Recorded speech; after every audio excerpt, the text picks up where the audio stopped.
नमस्कार मित्रों, स्वागत है आपका अपने चैनल अनुराधा हिंदी क्लासेस में। आज हम पढ़ते हैं सच्चिदानंद हीरानंद वात्स्यायन की एक रचना है यात्रा वृत्तांत अरे यायावर रहेगा याद, जो आपके यूजीसी नेट के यूनिट 10 में लगी हुई है और इससे हर बार प्रश्न आते ही रहते हैं।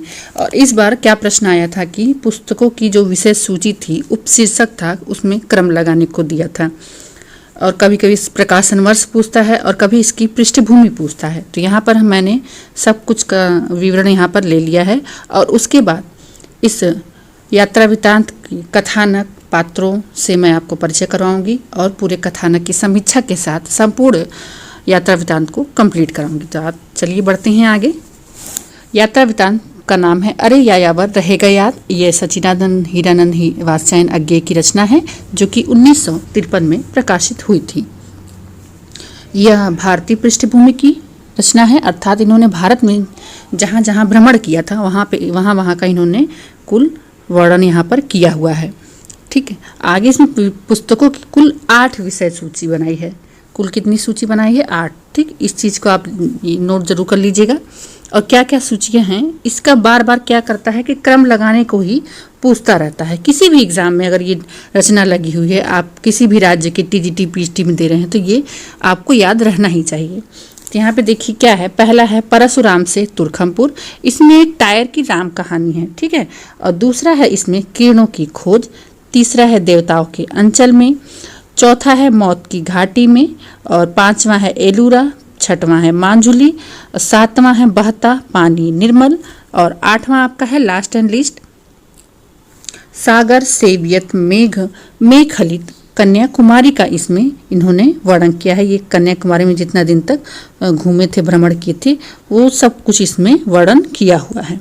ठीक है, अब आगे हम इसमें थोड़ा सा इसकी रचनाओं के बारे में जान लेते हैं, फिर उसके पात्रों के बारे में और उसके संपूर्ण कथानक और जहाँ जहाँ पे संवादों का क्रम लगा हुआ है उसको भी मैं आपको बताऊंगी। महत्वपूर्ण संवाद को भी सब कुछ नोट कराऊंगी। तो चलिए आगे बढ़ते हैं। ये आपके समक्ष मैं पूरी यात्रा वृत्तांत को लेकर उपस्थित हूँ। आगे जो हैं अरे यायावर रहेगा याद, ये इनकी रचना का नाम है। हिंदी के प्रख्यात साहित्यकार सच्चिदानंद हीरानंद वात्स्यायन अज्ञेय का जन्म सन 1911 ईस्वी को उत्तर प्रदेश के देवरिया जिले के कुशीनगर नामक स्थान पर हुआ था। तो ठीक है, यहाँ पे देखिए इनके बारे में थोड़ी सी जानकारी हमको लेनी होगी कि मतलब यहाँ इनके जन्म, थोड़ा सा रचनाओं के बारे में पढ़ के फिर हम आगे पूरे यात्रा वृत्तांत के कथानक को पढ़ेंगे। 1930 ईस्वी से 1936 तक विभिन्न जेलों में दिन कटे। 1936 से 37 में सैनिक और विशाल भारत नामक पत्रिकाओं का संपादन किया गया। देखिए यहाँ आपको पत्रिकाओं के बारे में भी पूरी जानकारी मिल जा रही है। इसके बाद इलाहाबाद से प्रतीक नामक पत्रिका निकाली इन्होंने दिनमान साप्ताहिक, नवभारत टाइम्स, अंग्रेजी पत्र वाक और एवरी मेंस जैसी प्रसिद्ध पत्र पत्रिकाओं का संपादन किया। 1980 में वत्सल निधि की स्थापना की। ठीक है, ये आया हुआ प्रश्न है। ठीक है, ये आया हुआ प्रश्न है कि वत्सल निधि की स्थापना किसने की थी, और यहाँ पे ये पत्रिकाओं को बार बार पूछा जाता है। प्रतीक नामक पत्रिका किसने निकाली थी और किस स्थान से निकलती थी, ये सब आया हुआ प्रश्न है। इनके प्रसिद्ध यात्रा वृत्तांत अरे यायावर रहेगा याद व एक बूंद सहसा उछली, ये 1960 में रचित है और ये 1953 में। ठीक है, ये विदेशी पृष्ठभूमि पर है। ये विदेशों की यात्रा पर ये रचित रचना है और ये भारतीय यात्रा पर। इन्होंने तार सप्तक, दूसरा सप्तक, तीसरा सप्तक के साथ कई अन्य पुस्तकों का भी संपादन किया। सन 1964 में आंगन के पार द्वार पर उन्हें साहित्य अकादमी पुरस्कार प्राप्त हुआ। 1979 ईस्वी में कितनी नावों पे कितनी बार में इन्हें भारतीय ज्ञानपीठ पुरस्कार प्राप्त हुआ। ठीक है, किस पे मिला था भारतीय ज्ञानपीठ पुरस्कार, कितनी नाव पर कितनी बार में? सन 1953 में प्रकाशित अरे यायावर रहेगा याद रचना के 195 पृष्ठ हैं। ठीक है, इतने पृष्ठों की रचना है। इसको आप मेरे टेलीग्राम ग्रुप में जाके पढ़ सकते हैं, वहाँ पे इसकी PDF रखी हुई है। आप टेलीग्राम ग्रुप में कैसे ज्वाइन होंगे, किसी भी वीडियो के डिस्क्रिप्शन बॉक्स में जब जाएंगे तो वहाँ पे टेलीग्राम ग्रुप का लिंक पड़ा हुआ है, आप वहाँ से जाकर ऐड हो सकते हैं। इसमें कुल 8 यात्रा वृत्तांत का वर्णन है। इसके पहले दिन मैंने 8 यात्रा वृत्तांत का नाम आपको क्रम के साथ लिखवा दिया है। पहले यात्रा वृत्तांत में परशुराम से तुर्खम में अज्ञेय जी ने पूर्वी सीमा प्राप्त आसाम से पश्चिमोत्तर सीमांत तक की यात्रा का सुंदर वर्णन किया है। तो एनटीए का कोई भरोसा नहीं, क्या पता है कि नेक्स्ट टाइम वो ये भी पूछ सकता है कि पहले में परशुराम से तुर्खमपुर में आप किस प्रकार से नोट्स बनाएं कि जिसे जब यहाँ पे आपने पहला लिखा है परशुराम से तुर्खमपुर, तो वहाँ पे लिख लीजिए कहाँ कहाँ की इसमें यात्रा का वर्णन है। जैसे आसाम से पूरा पश्चिमोत्तर प्रांत है और वहाँ पर की यात्राओं का सुंदर वर्णन किया गया है। ठीक है, अब आगे बढ़ते हैं। ये तो दूसरी यात्रा भी तो देवताओं के अंचल में इन्होंने कुल्लू मनाली, ठीक है, कुल्लू मनाली के क्षेत्र की प्रकृति एवं संस्कृति के बौद्धिक धरातल पर सुंदर चित्रण किया है। तो मांडोली यात्राकार की सांस्कृतिक चेतना को साकार करने वाला असम के जीवन का वहाँ का से संबंध यात्रावृत्त है। कीड़ों की खोज अज्ञेय जी का वैज्ञानिक अभिरुचि को प्रकट करने वाला अनुसंधानात्मक यात्रा वृत्तांत है। देखिए, इस पर प्रश्न बन सकता है कि किस उपशीर्षक में अज्ञेय जी ने वैज्ञानिक अभिरुचि प्रकट की है। तो किसमें की है? कीड़ों की खोज में। ठीक है, एक तरह से यहाँ पे खोज अनुसंधान से ही भी आप समझ सकते हैं। आगे है इसमें कश्मीर की घाटी का सुंदर बिंब प्रस्तुत किया गया उपस्थित है, जो मौत की घाटी में अज्ञेय जी का रोहतंग जोत की साहसिक यात्रा का लेखा जोखा है। इसी प्रकार बहता पानी निर्मल आसाम की बाढ़ग्रस्त एवं प्राकृतिक आपदाओं की कहानी बताने वाला यात्रा वृत्त है। तो सागर सेवित मेघ मेखलित पूर्ण विचारात्मक शैली से प्रस्तुत यात्रा वृत्त है। तो इस तरह से आप देखेंगे कि सभी उपशीर्षकों में क्या क्या वर्णन हुआ है। यहाँ पर आपको अच्छी खासी जानकारी मिल गई है। वीडियो अच्छा लगे तो जरूर से लाइक करें और चैनल को सब्सक्राइब करें। अब आगे बढ़ते हैं इसके महत्वपूर्ण पात्र। इसमें देखिए महत्वपूर्ण पात्र कौन कौन से हैं। एक लेखक स्वयं है। यायावर में कौन है? ये बहुत ही मोस्ट इम्पॉर्टेंट है, वाहिद हुसैन। पाठ का नाम भी आपका यही है कि अरे यायावर रहेगा याद। कौन याद रहेगा? वाहिद हुसैन याद रहेगा।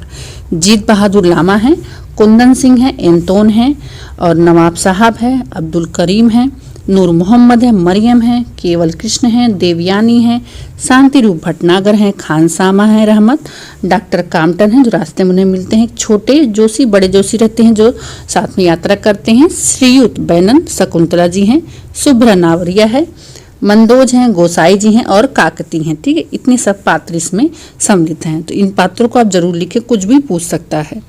आगे है अरे यायावर रहेगा याद यात्राविद की समीक्षा। ठीक है, अच्छी खासी समीक्षा 2-3 पेज की है, तो इसको आप पढ़ेंगे तो आपको अच्छे से ये पूरा याद हो जाएगा। और ये 195 पृष्ठों की समीक्षा संपूर्ण समीक्षा इसमें की गई है। तो अरे यायावर रहेगा याद में 8 यात्रा वृत्तांत दिए गए हैं और सभी में पर्याप्त विविधता है। यात्राओं में असम, बंगाल, औरंगाबाद, कश्मीर, पंजाब व हिमाचल प्रदेश के भूभागों का वर्णन है। ये मोस्ट लाइन है, आप इसको नोट कर लीजिए कहाँ कहाँ की यात्रा इन्होंने की थी। इसमें सब दे दिया गया है। ठीक, इसमें सब मैंने बता दिया आपको। और साथ ही साथ तमिलनाडु के अति प्राचीन मंदिरों के बारे में भी बताया गया है। यह पुस्तक अज्ञेय की यात्रा संबंधी स्मृतियों अर्थात यादों का संग्रह मात्र नहीं, बल्कि यह पुस्तक अपने काल के भीतर और बाहर झांकते हुए सांस्कृतिक विमर्श को प्रस्तुत करती है। अर्थात वो कहीं घूमने आते तो वहाँ की सभी वैज्ञानिक पृष्ठभूमि, सांस्कृतिक पृष्ठभूमि को उन्होंने पूरा यहाँ पर वर्णन कर दिया है। अज्ञेय ने इस कृति में बिना किसी लाग लपेट के संस्कृति और समाज सभ्यता पर बेबाक विचार रखते हुए समग्र भारत के सांस्कृतिक विशेषताओं को प्रकाश में लाने का प्रयास किया गया है। अज्ञेय ने इस पुस्तक में उत्तर भारत के ऐतिहासिक एवं सांस्कृतिक विशेषताओं का उद्घाटन करने के साथ साथ सागर सेवित मेघ मेखलित यात्रा वृत्त के माध्यम से दक्षिण भारत के धार्मिक स्थलों, ठीक है, सांस्कृतिक महत्व को भी प्रस्तुत किया है। तो देख लीजिए, ये मोस्ट इम्पॉर्टेंट है। इसके अतिरिक्त पुस्तक के प्रत्येक यात्रा वृत्तांत में अज्ञेय के व्यक्तित्व की छाप आधुनिक भारत की जनता के सांस्कृतिक बोध को पहचानने की उनकी पारखी दृष्टि का परिचय मिलता है। आगे हम बढ़ते हैं अब परशुराम से तुर्खमपुर। ठीक, परशुराम से तुर्खम शीर्षक में लेखक ने परशुराम कुंड से लेकर तिनसुकिया और कामाख्या देवी के मंदिर के कारण प्रसिद्ध गुवाहाटी, असमिया रेशम की बड़ी मंडी पलासवाड़ी, कोच जाति की राजधानी कूच बिहार, सिकंदरा, रुनकता, में सूरदास कुटी, ठीक, सूरदास कुटी, सिकंदर और पुरु की युद्ध भूमि, तक्षशिला, कश्मीर, जंगली नरगिस के लिए प्रसिद्ध एबटाबाद, सिंधु तट, पेशावर, खैबर तक का वर्णन किया है। ये आया हुआ प्रश्न है, ठीक है। खैबर का वर्णन किसमें हुआ था, तो इसको आप जरूर नोट डाउन कर लें। किरणों की खोज में शीर्षक में कॉस्मिक किरणों की खोज के लिए गुरु के साथ की गई यात्रा का वर्णन किया है। उनके साथ बड़ा जोशी और छोटे जोशी भी थे। गुरु भौतिक विज्ञान के अध्यापक थे, ठीक है। तो यहाँ पे देखिएगा किस विज्ञान के अध्यापक थे, तो भौतिक विज्ञान के। भौतिक विज्ञान का शोध गुरु के जीवन की साधना थी। वे कश्मीर में कौशर नाग जाकर अपनी खोज में लगे रहना चाहते थे। इसमें गुजरों के देश में बीते 3 सप्ताह का वर्णन है, ठीक है। तो यहाँ तक आपको समझ में आ गया। तो आगे बढ़ते हैं हम। देवताओं के अंचल में, देवताओं के अंचल में शीर्षक में कुल्लू मनाली की सभ्यता तथा संस्कृति का तथा हिडिंबा देवी के मंदिर का वर्णन है। अब मैं यहाँ एक आपसे क्वेश्चन कर रही हूँ कि अगर आप मुझे ध्यान से सुन रहे हैं तो पहले शीर्षक में परशुराम से तुरखम पे कौन से मंदिर का वर्णन आया था, ठीक है। तो यहाँ पे देखिए दूसरे में हिडिंबा देवी के मंदिर का वर्णन आया था। मौत की घाटी में शीर्षक में भारत की सुंदरतम प्रदेश मनाली की लोक सभ्यता की पतनावस्था अर्थात समाप्ति होने का वर्णन है। इस शीर्षक में लेखक के रोहतंग की जोत की यात्रा का भी साहसिक वर्णन हुआ है, ठीक है। यहाँ तक कंप्लीट हुआ। एलूरा शीर्षक में औरंगाबाद, ठीक है, औरंगाबाद, खुलदाबाद तथा एलूरा की गुफाओं का वर्णन है। माजुली शीर्षक में असमिया की लोक संस्कृति का तथा माजुली द्वीप का भी वर्णन है। इस शीर्षक में असमिया भाषा के महत्व को बताया गया है, ठीक है। तो यहाँ आप याद रखिएगा, ये भी मोस्ट इम्पॉर्टेंट है कि शीर्षक में असम की भाषा का महत्व बताया गया है। और बहता पानी निर्मल में सोनारी नामक गांव में आई बाढ़ का वर्णन है, ये भी मोस्ट इम्पॉर्टेंट है, ठीक है। जो भी मोस्ट इम्पॉर्टेंट लाइनें हैं सब मैंने उसमें ऐड कर लिया है। कुछ भी इससे बाहर नहीं जाने वाला, ठीक है, कुछ भी इससे बाहर नहीं जाने वाला। आप इसको 2-3 बार वीडियो को देखिए, प्ले करके आप लिख लीजिए, 2-3 बार उसको बार बार रिवीजन करिए, तो इस रचना से कोई भी प्रश्न छूटेगा नहीं आपका।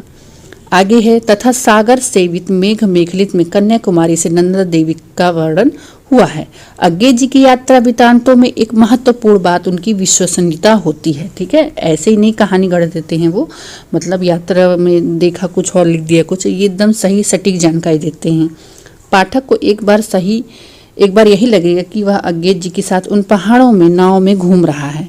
तो ऐसा होना चाहिए, कोई भी रचना पढ़िए तो उसका दृश्य बिंब आपके मानसिक पटल पर पड़ना ही चाहिए, तो वही रचना बहुत सफल होती है। अज्ञे जी ने स्थानीय लोगों के साथ उनकी भाषा में बात करके कई स्थानों के बारे में प्रचलित किंवदंतियों के बारे में बताया है। साथ ही साथ आज़ादी के मिलने के कुछ वर्ष पहले पश्चिमी पंजाब के कुछ इलाकों में बढ़ती हुई विभाजन की मांग का जमीनी तौर पर आंखों देखा हाल मिलता है। इसके साथ अज्ञे जी ने अपने क्षेत्र का भी ज्ञान है, जैसा कि कीड़ों की खोज में उनके भौतिक शास्त्र के विभिन्न पहलुओं को छूते हुए देखा है। अज्ञे जी ने मौत की घाटी में लेख में पर्यटकों को जिम्मेदारी का बोध कराया है। लाहौरी लोगों में संस्कृति के प्रति अभिमान, ठीक, पाकिस्तान की यहाँ बात हो रही है, अभिमान और बाहर से आने वाले लोगों में उनके प्रति अनभिज्ञता का वर्णन अज्ञे जी ने किया है। उन्होंने इस बात पर चिंता भी व्यक्त की है कि बाहर से आने वाले लोग किस प्रकार से नशा व्यसन, एक प्रकार से ये भी शराब का नशा, यहाँ पर लोग लेकर आते हैं, मानो कि पहाड़ी जनजाति पर्यटकों की जीवन पद्धति के अनुसार विकसित नहीं है, लेकिन उसमें विकृतियां तो नहीं है। बिगड़ती परिस्थिति से लेखक का साक्षात्कार कई बार हुआ, जब उनके निरुद्देश विचरण को कुत्सित मानसिकता अर्थात बुरी मानसिकता वाले लोगों ने अपने ढंग से समझने की कोशिश की। निश्चय ही प्राचीन भारतीय संस्कृति का स्वरूप गौरवमय रहा है, ठीक है, हमारा भारत बहुत गौरवशाली संस्कृति को लेकर चला है, किंतु अज्ञे की चिंता आधुनिक वर्तमान भारत की संस्कृति के स्वरूप को लेकर है। अज्ञे मानते हैं कि आधुनिक भारतीय संस्कृति के नाम पर केवल पश्चिमी संस्कृति का नकल किया जा रहा है। इसीलिए अज्ञे कन्याकुमारी में निर्मित प्राचीन मूर्तिकला विशिष्टता को प्रसारित करती हुई कुमारी मंदिर के सम्मुख निर्मित गांधी की समाधि के औचित्य पर प्रश्न उठाते हैं। देखिए एक मंदिर का यहाँ और नाम आया, तो इसको आप जरूर याद रखें, कितने मंदिरों का नाम आ रहा है और गांधी की समाधि का नाम आ रहा है, क्योंकि उन्हें वहां मंदिर न केवल वास्तुकला की दृष्टि से बेमेल लगता है बल्कि उसके स्थापत्य में उन्हें भारतीय संस्कृति की झलक भी देखने को मिलती है। बल्कि इसके उल्टे उन्हें लगता है कि मातृशक्ति का यह पुण्य स्थल नए पार्थिव देवताओं की उपस्थिति से धुंधला होने लगा है। आगे की चिंता इस बात को लेकर भी है कि गांधी मंदिर की स्थापना के लिए कुमारी मंदिर के निकट का स्थल ही क्यों चुना गया। उनको किस बात की चिंता है, ये प्रश्न बन सकता है। मोस्ट इंपॉर्टेंट लाइन इसको आप लिख लीजिए कि आगे को किस बात की चिंता थी। निश्चित ही गांधी के प्रति भारत के लोगों में श्रद्धा और सम्मान का भाव रहना चाहिए, किंतु यही गांधी मंदिर उस तट से कुछ दूर निर्मित होता तो भी उस मंदिर के प्रति लोगों का श्रद्धा भाव कम नहीं होता, बल्कि इससे वहां के प्राकृतिक सौंदर्य में और भी उन्नति हो सकती थी। किंतु यही बात वहां निर्मित विवेकानंद मंदिर, ठीक 4 मंदिर हो गए, देखिए यहाँ पर विवेकानंद मंदिर के संदर्भ में नहीं कही जा सकती, क्योंकि विवेकानंद मंदिर का परिकल्पना वास्तुकला की दृष्टि से गांधी मंदिर से अधिक सुंदर था।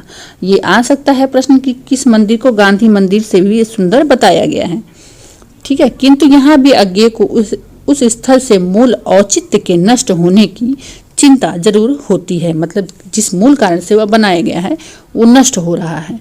अज्ञेय मानते हैं विवेकानंद जिस एकांत की तलाश में वहां गए हैं और ध्यान मग्न होकर जिस विराट सत्य को उन्होंने साक्षात्कार किया था, जिसके बाद उन्होंने अमेरिका में जाकर शिकागो के धर्म सम्मेलन में विश्व प्रसिद्ध भाषण दिया था। बहुत ही फेमस है ये कि शिकागो में किसने जाकर विश्व प्रसिद्ध धर्म सम्मेलन के लिए भाषण दिया था, तो हमारे स्वामी विवेकानंद जी ने दिया था। और इस पर एक पुस्तक भी लिखी, बहुत ही प्रसिद्ध पुस्तक है ये, बहुत ही अच्छी है, अगर आपको मिले तो जरूर आप पढ़ें।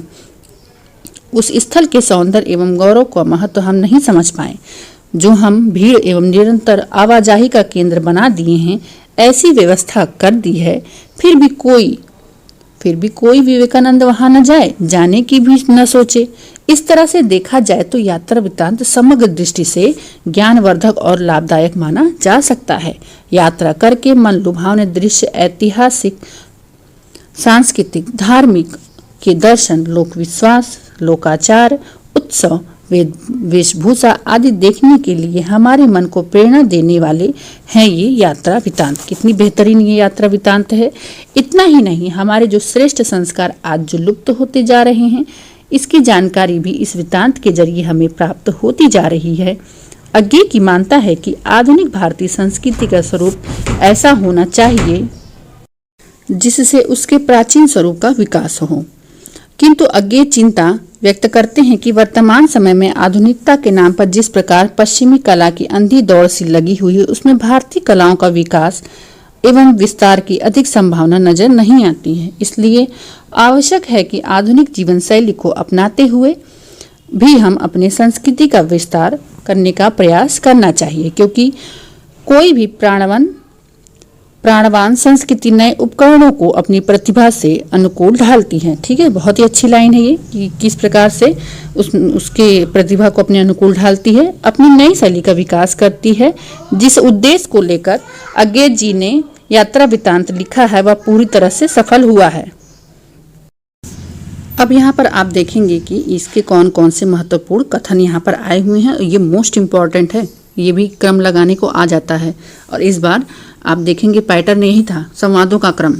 तो पहला है, चल चल देता है लाद लाद कर बार बार बंजारा, सब ठाठ धरा रह जाता है धन बस दूर क्षितिज का तारा। आगे है दूसरा, मैं क्यों चाहूं कि मेरी अस्थियां भी मेरे पुरखों की अस्थियों के साथ एक सुरक्षित समाधि स्तूप में दबी रहें, जहां भी कोई चला जाए वहीं कोई हरी भरी पहाड़ी मिल जाए। ये इसी का कथन है। तीसरा है, यायावर का मन स्तब्ध था, उसके लिए सब रैन बसेरे हैं, कहीं यात्रांत तो है ही नहीं, इसलिए कहीं से चलने का पर उदास होना निरर्थक है। किंतु किसी किसी पड़ाव पर जो शांति और स्नेह मिल जाता है उसका आकर्षण तो बना ही रहता है। रहे मगर राह पर आज जो मिला उसे आज की लब्धि नहीं, कल का पाथे मानना होगा और चलना होगा, चल यायावर चल। एक प्रश्न मैं आपसे यहाँ करना चाहूँगी और कमेंट के माध्यम से आप उसका उत्तर दीजिए कि अज्ञेय यायावर में किसको रखा है, अर्थात किसका नाम है ये, उनके किस मित्र का नाम यायावर है। चौथा है, जीवन का स्रोत घटना का स्रोत नहीं है, वह चेतना का स्रोत है। हमारी कविता बनी रही है, लिखितम हो गई है, हृदय तक नहीं जाती, वरन एक मस्तिष्क की शिक्षा दीक्षा के संस्कारों की नली से होकर कागज पर ढाली जाती है, जहां से दूसरा मस्तिष्क की शिक्षा दीक्षा के संस्कारों की नली से होकर कागज पर ढली, जहां से दूसरा मस्तिष्क अपने संस्कारों की नली से उसे फिर खींचता है। कितनी बढ़िया लाइन है ये, इसलिए मैंने इसको दोबारा पढ़ा। ठीक, बहुत अच्छी लाइन इसमें कही गई है और ये हो सकता है पूछा भी जाए। तो चौथा है ये। आगे चलते हैं। विश्वमय है परिवर्तन, तुम्हारी ही विधि पर विश्वास, हमारा चिर आश्वास। ठीक, ये कविता है, इसको आप जरूर लिखिएगा क्योंकि पूछा जाता है कि कविता देकर पूछ देगा कि ये किस रचना से संबंधित है। हे अनंत हृतकंप, तुम्हारा अविरत स्पंदन सृष्टि सिराओं में संचारित करता जीवन। बहुत ही अच्छी कविता। छठवां है, सृजन के क्षण चिर स्थायी नहीं होते, ये आया हुआ है पंक्ति। ठीक, ये आया हुआ पंक्ति है और देकर पूछा था किस रचना से संबंधित है। सृजन के क्षण चिर स्थायी नहीं होते हैं, वे आकर उड़ जाते हैं, यही लाइन दी हुई थी। संभव है ईश्वर भी अपनी रचना क्षेत्र में ऐसे उत्कर्ष के अवसर पाता हो, उन्हीं में सृष्टि करता हो और बाकी में केवल मात्र निर्माण। तभी तो संसार में इतनी उच्च नीच और असमानता है। जो वस्तु सृजन की गई है इंस्पिरेशन के क्षण में रची गई है, प्रतिभा प्रसूत है, वही सुंदर और शुभ है। बाकी तो केवल बनाई हुई चीजें हैं जगह भरने के लिए। बहुत ही अच्छी लाइन है कि बाकी सब बनाई हुई चीजें हैं और ये लाइन देकर जरूर पूछ सकता है। आगे हम बढ़ते हैं। जब मानव पशुता की भी और भी मानवता की भी केंचुल उतार फेंकता है, जब मानव पशुता की भी और मानवता की भी केंचुल, मतलब एक तरह से जिस तरह सांप का केंचुल होता है, उतार फेंकता है, तब उसके भीतर जो बना रहता है वह है जो नित्यता चाहता है, जो नष्ट होते हुए भी नया सृजन करना चाहता है, जो नश्वर होकर भी ईश्वर है। इससे बढ़कर कोई भी सत्य मौत की घाटी से कथन है। ठीक है, मौत की इस घाटी में जाना जा सकता है और यह नहीं दिखता। आठवां है आपका, साधना का एक अहंकार भी होता है जो साधना को ले डूबता है, क्योंकि जहाँ अहंकार का विसर्जन नहीं वहाँ विनय नहीं, और जहाँ विनय नहीं वहाँ साधना कैसे हो सकती है। बहुत ही महत्वपूर्ण लाइन।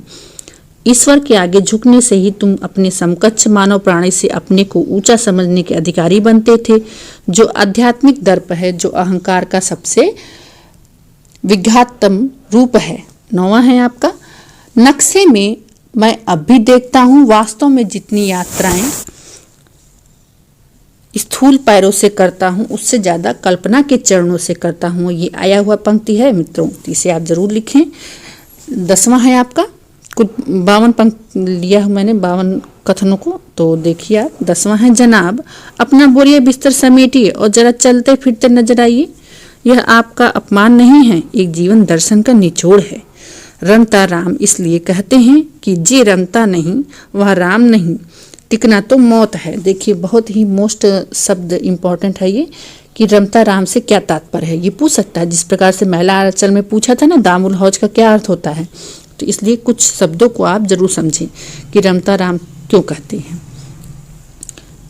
आगे है, देखती हैं कि 11वां है आपका, संकट का बोध न होना बहादुरी नहीं है, सततः वर्तमान संकट को पहचानते हुए टिके रहना बहादुरी है।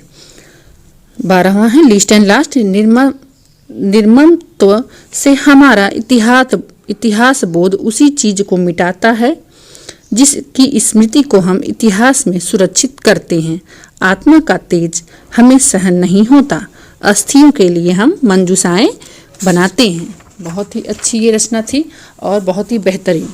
और मित्रों, इससे बाहर कोई भी प्रश्न नहीं आने वाला, तो आप कथनों को बहुत अच्छे से समझें। ठीक है, पात्रों को याद करें, आगे उपशीर्षक, सन, उपशीर्षकों का क्रम याद कर लें, कौन सी पृष्ठभूमि है, भारतीय है कि विदेशी है। तो इस प्रकार से ये कविता रचना कंप्लीट हुई। ये यात्रा वृत्तांत संपूर्ण हुआ। और अगर अच्छा लगे आपको तो वीडियो को ज़रूर लाइक करें, चैनल को सब्सक्राइब करें। मिलते हैं नेक्स्ट रचना, मेरी तिब्बत की यात्रा।